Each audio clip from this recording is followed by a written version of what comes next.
ಇಂದು ಬೆಳಗ್ಗೆ 10:15ಕ್ಕೆ ಸಿದ್ದರಾಮಯ್ಯ ವಿಧಾನಸಭೆಯಲ್ಲಿ ಬಜೆಟ್ ಮಂಡನೆ ಮಾಡಲಿದ್ದಾರೆ. ಬಜೆಟ್ ಮಂಡನೆ ಮುನ್ನ ಸಿಎಂ ವಿಶೇಷ ಸಂಪುಟ ಸಭೆಯನ್ನು ನಡೆಸಲಿದ್ದಾರೆ. ಸಿದ್ದರಾಮಯ್ಯ ಮಂಡಿಸುತ್ತಿರುವ 15ನೇ ಬಜೆಟ್ ಇದಾಗಿದೆ.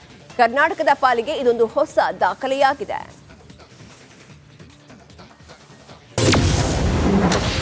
ಸಿಎಂ ಸಿದ್ದರಾಮಯ್ಯ ದಾಖಲೆಯ 15ನೇ ಬಜೆಟ್. ಲೋಕ ಲೆಕ್ಕದಲ್ಲಿ ಮಹತ್ವದ ಘೋಷಣೆ ಸಾಧ್ಯತೆ. ಜಸ್ಟ್ 2 ತಿಂಗಳು ದೇಶದಲ್ಲಿ ಎಂಪಿ ಎಲೆಕ್ಷನ್ ನಡೆಯಲಿದೆ. 2024ರ ಲೋಕ ಮಹಾಸಮರ ಅಖಾಡ ಈಗಾಗಲೇ ರಂಗೇರಿದೆ. ಮತ್ತೊಮ್ಮೆ ಅಧಿಕಾರದ ಗದ್ದುಗೇರಲು ಬಿಜೆಪಿ ಶತಾಯಗತಾಯ ಪ್ರಯತ್ನಕ್ಕೆ ಮುಂದಾಗಿದೆ. ಮೋದಿ ಅಶ್ವಮೇಧ ಕುದುರೆ ಕಟ್ಟಿಹಾಕಲು ಕಾಂಗ್ರೆಸ್ ಇಂಡಿ ಪಡೆ ರಚಿಸಿಕೊಂಡು ಕಾದಾಟಕ್ಕಿಳಿದಿದೆ. ದೇಶದ ಎಲ್ಲ ರಾಜ್ಯಗಳಿಗೂ ಈ ಚುನಾವಣೆ ಮಹತ್ವದಾಗಿದೆ.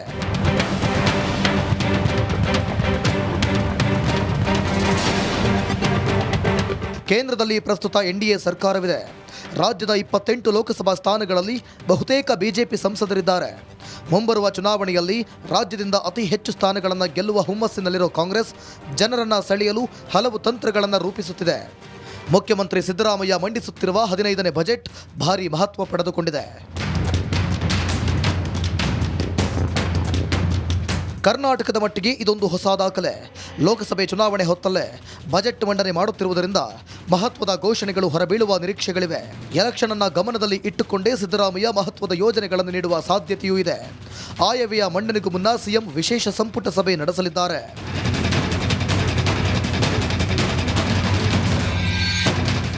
ಈ ಬಾರಿ ರಾಜ್ಯದ ಬಜೆಟ್ ಗಾತ್ರ 3.80 ಲಕ್ಷ ಕೋಟಿ ರೂಪಾಯಿಗೆ ಏರಿಕೆಯಾಗಲಿದೆ. ಈವರೆಗೂ ರಾಜ್ಯದ ಬಜೆಟ್ ಗಾತ್ರ 3.27 ಲಕ್ಷ ಕೋಟಿ ರೂಪಾಯಿ ದಾಟಿರಲಿಲ್ಲ. ಆದರೆ ಈ ಬಾರಿ ಸುಮಾರು 50,000 ಕೋಟಿ ರೂಪಾಯಿ ಹೆಚ್ಚಳವಾಗಲಿದೆ. ಇದರೊಂದಿಗೆ ಈ ಬಾರಿ ಬಜೆಟ್ ಗಾತ್ರ 3.80 ಲಕ್ಷ ಕೋಟಿ ರೂಪಾಯಿ ತಲುಪಲಿದೆ.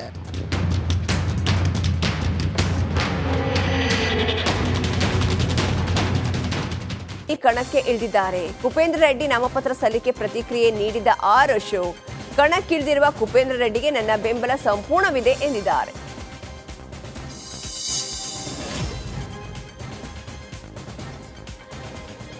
ರಾಜ್ಯಸಭೆ ಚುನಾವಣೆ ವಿಚಾರವಾಗಿ ಶಾಸಕ ಶಿವರಾಮ್ ಹೆಬ್ಬಾರ್ ರಿಪಬ್ಲಿಕನ್ನರಾಗಿ ಹೇಳಿಕೆ ಕೊಟ್ಟಿದ್ದಾರೆ.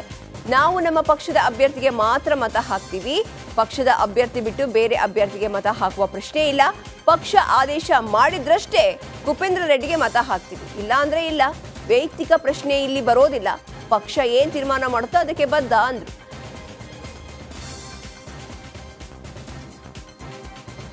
ನಾವು ನಮ್ಮ ಪಕ್ಷ ಅಭ್ಯರ್ಥಿಗೆ ಮಾತ್ರ ಮತ ಹಾಕ್ತೇವೆ, ಬೇರೆ ಯಾವುದೇ ಪಕ್ಷ ಅಭ್ಯರ್ಥಿ ಮತ ಹಾಕ್ತಕ್ಕಂಥ ಪ್ರಶ್ನೆ ಇಲ್ಲ. ಅಲ್ಲ, ಒಂದ್ ವೇಳೆ ಈಗ 20 ಮತ ಎಕ್ಸ್ಟ್ರಾ ಉಳಿಯುತ್ತೆ, ಆ 20 ಎಕ್ಸ್ಟ್ರಾ ನೀವು ಕುಪೇಂದ್ರ ರೆಡ್ಡಿಗೆ ಹಾಕ್ಬೇಕು ಅಂದ್ರೆ ನೀವೇನ್ ಮಾಡ್ತೀರಿ ಸರ್? ಪಕ್ಷ ಆದೇಶ ಮಾಡಿದಷ್ಟೇ ಆಗ್ತೀವಿ. ಪಕ್ಷ ಆದೇಶ ಮಾಡಿದಷ್ಟೇ ಆಗ್ತೀವಿ, ಇಲ್ಲ ಅಂದ್ರೆ ಹಾಕೋ ಪ್ರಶ್ನೆನೇ ಉದ್ಭವ ಆಗೋದಿಲ್ಲ.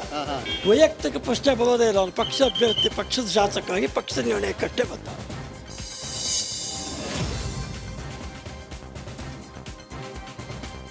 ಮೈತ್ರಿ ಅಭ್ಯರ್ಥಿಯಾಗಿ ಕುಪೇಂದ್ರ ರೆಡ್ಡಿ ಅಭ್ಯರ್ಥಿ ಮಾಡಿರುವುದಾಗಿ ಮಾಜಿ ಸಿಎಂ ಕುಮಾರಸ್ವಾಮಿ ತಿಳಿಸಿದ್ರು. ಮತಗಳ ಕೊರತೆ ಬಗ್ಗೆ ಚುನಾವಣೆ ವೇಳೆ ನಿರ್ಧಾರ ಆಗುತ್ತೆ. ಬಿಜೆಪಿ ಹಾಗೂ ಜೆಡಿಎಸ್ಗೆ ಹೆಚ್ಚುವರಿ ಮತಗಳಿವೆ. ಕುಪೇಂದ್ರ ರೆಡ್ಡಿ ಅವರಿಗೆ ಹೆಚ್ಚುವರಿ ಮತಗಳನ್ನು ಹಾಕಲಿದ್ದೇವೆ ಎಂದರು. ಇಲ್ಲಿ ನಮ್ಮ ಪಕ್ಷದಿಂದಲೂ 19 ಶಾಸಕರಿದ್ದಾರೆ. ಬಿಜೆಪಿಯಿಂದ ಒಬ್ಬ ಅಭ್ಯರ್ಥಿಗೆ ಸಂಖ್ಯೆ ಏನು ಬೇಕಿದೆ, ಅದ್ರ ಜೊತೆಗೆ ಅವರಲ್ಲೂ ಹೆಚ್ಚುವರಿ ಮತ ಇದೆ. ಆ ಒಂದು ಹಿನ್ನೆಲೆಯಲ್ಲಿ ವಿರೋಧ ಪಕ್ಷಗಳ ಮತಗಳು ನಷ್ಟ ಆಗಬಾರ್ದು ಅಂತಕ್ಕಂಥ ದೃಷ್ಟಿಯಿಂದ ಒಂದು ಅಭ್ಯರ್ಥಿಯನ್ನು ಚುನಾವಣಾ ಕಣದಲ್ಲಿ ನಿಲ್ಲಿಸಿ 2 ಪಕ್ಷಗಳ ಮೈತ್ರಿಯ ಒಂದು ಹೊಂದಾಣಿಕೆ ಇದೆ. ಈ ಮತವನ್ನು ಕುಪೇಂದ್ರ ರೆಡ್ಡಿ ಅವರು ಏನೋ 5ನೇ ಅಭ್ಯರ್ಥಿ ನಿಲ್ತಾ ಇದ್ದಾರೆ, ಅವರಿಗೆ ವರ್ಗಾಯಿಸಬೇಕು ಅಂತಕ್ಕಂಥದ್ದು ನಿರ್ಧಾರ ಮಾಡಿದ್ದೇವೆ. ಚುನಾವಣೆಯಲ್ಲಿ ನಮ್ಮ ಪಕ್ಷದಿಂದಲೂ 19 ಶಾಸಕರಿದ್ದಾರೆ. ಬಿಜೆಪಿಯಿಂದ ಒಬ್ಬ ಅಭ್ಯರ್ಥಿಗೆ ಸಂಖ್ಯೆ ಏನು ಬೇಕಿದೆ.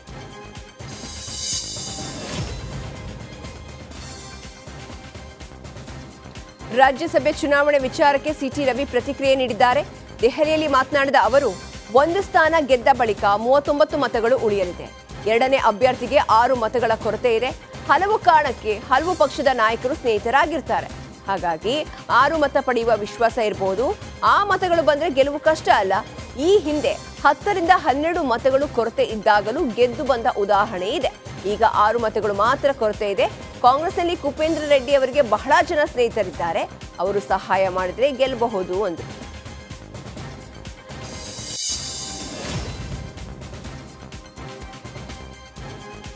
ರಾಜ್ಯಸಭೆಗೆ ದಳ ಕಮಲ 2ನೇ ಅಭ್ಯರ್ಥಿ ಸ್ಪರ್ಧೆ ವಿಚಾರಕ್ಕೆ ಚಲುವರಾಯಸ್ವಾಮಿ ಪ್ರತಿಕ್ರಿಯೆ ನೀಡಿದ್ದಾರೆ. ಬೆಂಗಳೂರಿನಲ್ಲಿ ಮಾತನಾಡಿದ ಅವರು, ಕಾಂಗ್ರೆಸ್ನಿಂದ ಯಾವುದೇ ಅಡ್ಡ ಮತದಾನ ಆಗಲ್ಲ. 27ರವರೆಗೂ ಕಾಯಿಲಿ, ಅವರಿಗೆ ಗೊತ್ತಾಗುತ್ತೆ ಎಂದರು. ಕಾಂಗ್ರೆಸ್ಗೆ ಯಾವುದೇ ವ್ಯತ್ಯಾಸ ಆಗಲ್ಲ ಎಂದು ಹೇಳಿದ್ರು. ಅಂದ್ರೆ ಜೆಡಿಎಸ್ ಕಾಂಗ್ರೆಸ್ ಒಗ್ಗಟ್ಟಾಗಿದೆ ಅನ್ನೋದಕ್ಕೆ ಅವ್ರು ಸಾಕ್ಷಿ ಆಗುತ್ತೆ. ಅಂದ್ರೆ ಜೆಡಿಎಸ್ಗೆ ಯಾವುದೇ ಗೆಲ್ಲುವ ಸಾಧ್ಯತೆ ಇಲ್ಲ ಅಂತೀರಿ ಸರ್? ಜೆಡಿಎಸ್ ಗೆಲ್ಲೋದು ಅವ್ರಿಗೆ ಬಿಟ್ಟು JDS ಗೆಲ್ಲುತ್ತೋ BJP ಗೆಲ್ಲುತ್ತೋ ಅವ್ರಿಗೆ ಬಿಟ್ಟದ್ದು. ನಮ್ಮ ಓಟ್ ನಮಗಿದೆ, ನಾವು ಹಾಕತ್ತೀವಿ, ನಾವು 3 ಜನ ಗೆಲ್ತೀವಿ. ಕಾಂಗ್ರೆಸ್ನಿಂದ ಯಾವುದು ಯಾವ ವ್ಯತ್ಯಾಸನೂ ಆಗಲ್ಲ. ಅದು ಕಾಂಗ್ರೆಸ್ ಒಗ್ಗಟ್ಟಾಗಿದೆ ಅನ್ನೋದಕ್ಕೆ ಅವ್ರು ಸಾಕ್ಷಿ ಆಗುತ್ತೆ. ಅಂದ್ರೆ ಜೆಡಿಎಸ್ಗೆ ಯಾವುದೇ ಗೆಲ್ಲುವ ಸಾಧ್ಯತೆ ಇಲ್ಲ ಅಂತೀರಿ ಸರ್? ಜೆಡಿಎಸ್ಗೆ ಯಾವ್ದು ಗೆಲ್ಲೋದು ಅವ್ರಿಗೆ ಬಿಟ್ಟು JDS ಗೆಲ್ಲುತ್ತೋ BJP ಗೆಲ್ಲುತ್ತೋ ಅವ್ರಿಗೆ ಬಿಟ್ಟದ್ದು.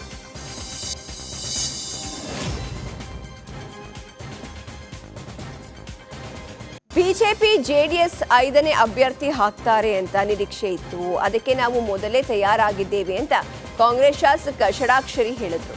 ಈ ಬಗ್ಗೆ ಮಾತನಾಡಿದ ಅವರು, ನಾವು 135 ಶಾಸಕರಿದ್ದೇವೆ, 3 ಸ್ಥಾನಗಳನ್ನ ಆರಾಮಾಗಿ ಗೆಲ್ತೀವಿ. ಸದ್ಯ ಯಾವುದೇ ಹೋಟೆಲ್ಗೆ ಹೋಗಬೇಕು ಎಂಬ ಚರ್ಚೆ ಆಗಿಲ್ಲ. ಕಾಂಗ್ರೆಸ್ಸಿಗೆ ಅಡ್ಡ ಮತದಾನದ ಆತಂಕವಿಲ್ಲ ಅಂದ್ರು.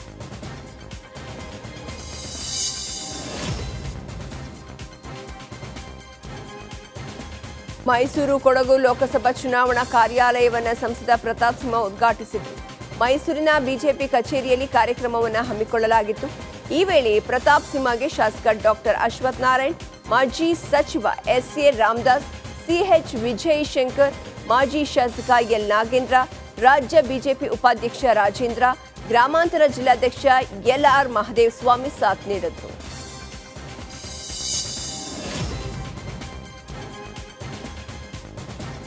ಬೆಳಗಾವಿ ಹಾಗೂ ತುಮಕೂರು ಜಿಲ್ಲೆ ವಿಭಜನೆ ಫಿಕ್ಸ್ ಎಂಬ ಚರ್ಚೆ ಶುರುವಾಗಿದೆ. ಫೆಬ್ರವರಿ 8ರಂದು ರಾಜ್ಯ ಸರ್ಕಾರ ಅಸ್ತಿತ್ವದಲ್ಲಿ ಇರೋ ಜಿಲ್ಲೆಗಳ ಮಿತಿಯನ್ನ ಪುನರ್ ರಚಿಸುವ ಬಗ್ಗೆ ಉಲ್ಲೇಖಿಸಿ ಸುತ್ತೋಲೆಯನ್ನು ಹೊರಡಿಸಿತ್ತು. ಸುತ್ತೋಲೆಯಲ್ಲಿ ರಾಜ್ಯದಲ್ಲಿ ದೊಡ್ಡ ಜಿಲ್ಲೆಯಾಗಿರೋ ಬೆಳಗಾವಿ, ತುಮಕೂರು ಜಿಲ್ಲೆ ಹೆಸರನ್ನ ಉಲ್ಲೇಖಿಸಲಾಗಿತ್ತು. ಈ ಸಂಬಂಧ ಬೆಳಗಾವಿ ಜಿಲ್ಲೆ ವಿಭಜನೆ ಚರ್ಚೆ ಹಿನ್ನೆಲೆ ಜನಪ್ರತಿನಿಧಿಗಳು ಅಲರ್ಟ್ ಆಗಿದ್ದಾರೆ.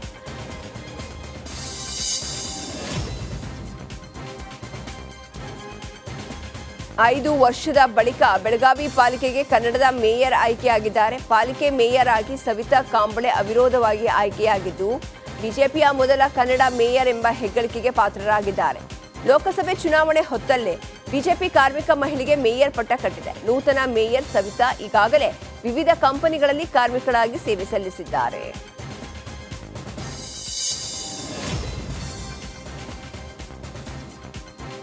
ನೂತನ ಮೇಯರ್ ಆದ ಸವಿತಾ ಕಾಂಬಳೆ ಮಾಧ್ಯಮಗಳಿಗೆ ಪ್ರತಿಕ್ರಿಯಿಸಿದ್ದಾರೆ.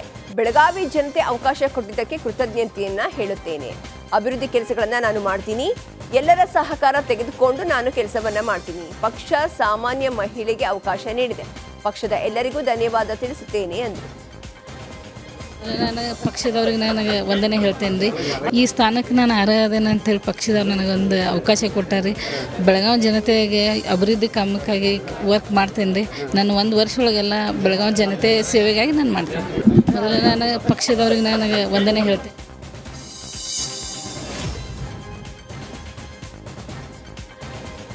ಬೆಳಗಾವಿ ಮಹಾನಗರ ಮೇಯರ್, ಡೆಪ್ಯೂಟಿ ಮೇಯರ್ ಚುನಾವಣೆಗೆ ಬಿಜೆಪಿ ಸದಸ್ಯರು ಕೇಸರಿ ಪೇಟ ತೊಟ್ಟು ಆಗಮಿಸಿದ್ರು. ಜೈ ಶ್ರೀರಾಮ್ ಎಂದು ಘೋಷಣೆ ಕೂಗುತ್ತಾ ಪರಿಷತ್ ಸಭಾಭವನಕ್ಕೆ ಎಂಟ್ರಿ ಕೊಟ್ಟಿದ್ದು ಎಲ್ಲರ ಗಮನ ಸೆಳೆಯಿತು.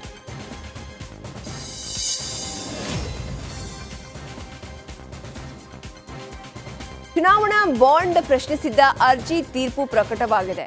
ಬಾಂಡ್ಗಳು ಅಸಂವಿಧಾನಿಕ ರದ್ದುಪಡಿಸುವ ಅಗತ್ಯವಿದೆ. ಇನ್ನು ಮುಂದೆ ಚುನಾವಣಾ ಬಾಂಡ್ ನೀಡಬಾರದು ಅಂತ ಸುಪ್ರೀಂ ಕೋರ್ಟ್ನಿಂದ ಮಹತ್ವದ ತೀರ್ಪು ಪ್ರಕಟಿಸಿದೆ. ಸಿಜೆಐ DY ಚಂದ್ರಚೂಡ ನೇತೃತ್ವದ ಪೀಠದಿಂದ ತೀರ್ಪು ಬಂದಿದೆ. ಚುನಾವಣಾ ಬಾಂಡ್ಗಳು RTIಗೆ ವಿರುದ್ಧವಾಗಿವೆ. ಚುನಾವಣಾ ಬಾಂಡ್ಗಳಿಂದ ಜನರ ಮೂಲಭೂತ ಹಕ್ಕಿಗೆ ಧಕ್ಕೆ ಅಂತ ಹೇಳಿದೆ.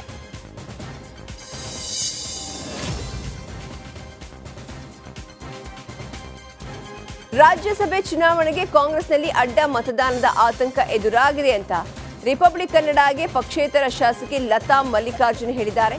ನಾನು ಕಾಂಗ್ರೆಸ್ ಸಹ ಸದಸ್ಯನಾಗಿದ್ದೇನೆ. ಜೆಡಿಎಸ್ ಅಭ್ಯರ್ಥಿ ನನ್ನ ಬೆಂಬಲ ಕೇಳಿಲ್ಲ, ಕೇಳಿದ್ರು ನನ್ನ ಬೆಂಬಲ ಇಲ್ಲ, ನನ್ನ ಬೆಂಬಲ ಕಾಂಗ್ರೆಸ್ಗೆ ಎಂದು. ಚುನಾವಣೆ ಬರ್ತಾ ಇದೆ, ನಿಮ್ಮ ಬೆಂಬಲ ಯಾರಿಗೆ ಮೇಡಮ್? ಕಾಂಗ್ರೆಸ್ ಪಕ್ಷಕ್ಕೆ. ಕೋ ಮೆಂಬರ್ ಇರೋದ್ರಿಂದ ನಾವು ಕಾಂಗ್ರೆಸ್ ಪಕ್ಷಕ್ಕೆ ಮಾಡಬೇಕಾಗುತ್ತೆ. ಈಗಾಗಲೇ JDS ಎರಡನೇ ಅಭ್ಯರ್ಥಿ ಹಾಕಿದ್ದಾರೆ, BJP JDS ಬೆಂಬಲಿತ ಎರಡನೇ ಅಭ್ಯರ್ಥಿ ಕುಪೇಂದ್ರ ರೆಡ್ಡಿ ಅವರು ಸ್ಪರ್ಧೆ ಮಾಡಿದ್ದಾರೆ. ನಿಮ್ಮನ್ನೇನಾದರೂ ಸಂಪರ್ಕ ಮಾಡಿದ್ರೆ ಅವರು? ಇಲ್ಲ, ಮಾಡಿ ಒಂದು ವೇಳೆ ಸಂಪರ್ಕ ಮಾಡಿದ್ರೆ ಮಾಡೋಲ್ಲ ಅಂತ ಹೇಳ್ತೀವಿ. ಕೋ ಮೆಂಬರ್ ಇರೋದ್ರಿಂದ ಇದ್ರ ವಿರುದ್ಧ ಹೋಗೋಕ್ಕಾಗಲ್ಲ ಪಕ್ಷದವರು.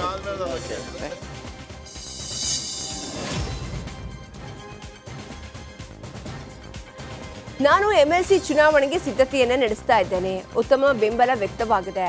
ಟಿಕೆಟ್ ಸಿಗುವ ವಿಶ್ವಾಸವಿದೆ ಅಂತ ಆಯನೂರು ಮಂಜುನಾಥ್ ಹೇಳಿದ್ದಾರೆ. ಶಿವಮೊಗ್ಗದಲ್ಲಿ ಮಾತನಾಡಿದ ಅವರು, ನಮಗೆ ಟಿಕೆಟ್ ಸಿಗಲಿ ಎಂಬ ಉದ್ದೇಶದಿಂದ ನಾನು ಬಿಜೆಪಿಗೆ ಹೋಗುತ್ತೇನೆ ಎಂದು ಹಬ್ಬಿಸ್ತಾ ಇದ್ದಾರೆ. ನಾನು ಪಕ್ಷದಿಂದ ಹೊರ ಹೋದರೆ ಅವರಿಗೆ ಲಾಭ ಎನ್ನುವುದು ಅವರ ಮನೋಭಾವ. ದೇಹ ಒಂದ್ ಕಡೆ, ಮನಸ್ಸು ಇನ್ನೊಂದು ಕಡೆ ಇಟ್ಕೊಳ್ಳುವವನು ನಾನಲ್ಲ ಅಂತ. ನಾನು ಸಾರ್ವಜನಿಕ ಬದುಕುಗಳಿಗೆ ಸ್ಟೇರ್ ಕೇಸಿನ ಮೆಟ್ಟಲುಗಳ ಮೇಲೆ ಮೆಟ್ಟಲುಗಳನ್ನ ಹತ್ತಿ ಬಂದವನು ನಾನು. ಯಾರೋ ಮೆಟ್ಟಲುಗಳ ಮೇಲೆ ಮೆಟ್ಟಲು ಹತ್ತಿ ಬಂದವರ ಹೆಗಲಲ್ಲಿ ಕೂತು ಲಿಫ್ಟಲ್ಲಿ ಮೇಲೆ ಹೋದವನಲ್ಲ ರಾಜಕಾರಣದಲ್ಲಿ ನಾನು. ಹಾಗಾಗಿ ಸಂದರ್ಭ ಬರುತ್ತೆ, ಉತ್ತರ ಬೇರೆ ಸಂದರ್ಭ ಕೊಡೋಣ.